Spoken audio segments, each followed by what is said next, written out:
Assalamualaikum warahmatullahi wabarakatuh. Perkenalkan, nama saya Imam Farul Razi, Fakultas Ilmu Pendidikan, Prodi PGSD, dari kelompok 10 yang kurang biamku. Pada kesempatan kali ini, saya akan berorasi tentang isu krusial dalam sistem pendidikan tinggi di Indonesia, yaitu implikasi ekonomi dan sosial dari uang kuliah tunggal UKT yang tinggi terhadap akses pendidikan tinggi. Ini adalah topik yang sangat relevan dan berpengaruh banyak keluarga di seluruh negeri.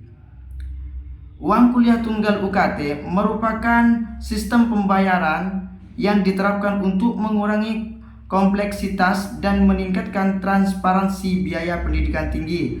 Namun, ketika UKT ditetapkan pada tingkat yang tinggi, dampaknya dapat menjadi sangat besar dan luas. Mari kita teliti bersama-sama dampak ekonomi dan sosial dari kebijakan ini. Dampak ekonomi. 1. Beban finansial bagi keluarga. UKT yang tinggi menambah beban finansial yang signifikan bagi banyak keluarga di Indonesia, khususnya di mana banyak keluarga masih bergantung pada pendapatan yang terbatas. Biaya pendidikan yang tinggi seringkali menjadi kendala utama dalam melanjutkan studi-studi anak-anak mereka. Hal ini dapat memaksa mereka untuk meminjam uang, menunda pendidikan, atau bahkan meninggalkan pendidikan tinggi dan menjadi pengangguran. Kedua, kesulitan ekonomi bagi mahasiswa. Mahasiswa dari keluarga dengan kemampuan finansial terbatas mungkin harus bekerja paruh waktu atau bahkan penuh waktu untuk membayar UKT mereka. Ini dapat mengurangi waktu yang mereka miliki untuk belajar dan berdampak pada kinerja akademis mereka. Mengurangi kemungkinan mereka untuk berhasil dengan baik di bidang studi mereka. Dampak ekonomi yang ketiga yaitu penurunan kualitas pendidikan.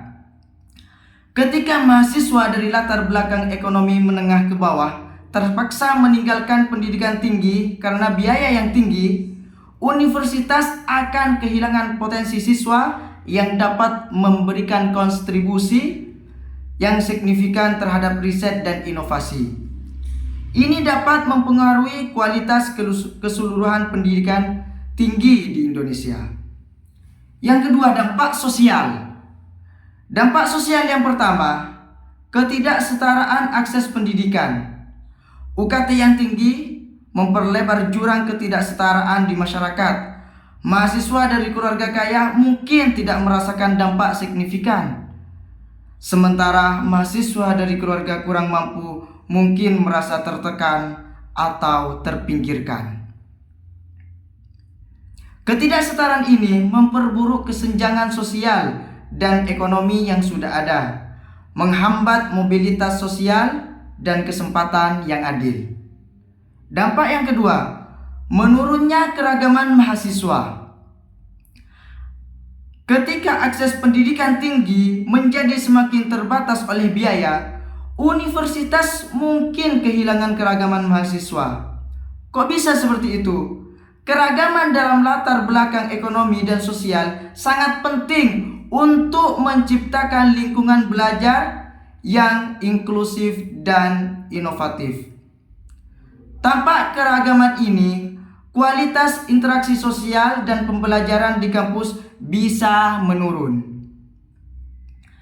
Dampak sosial yang ketiga, yaitu ketidakstabilan sosial.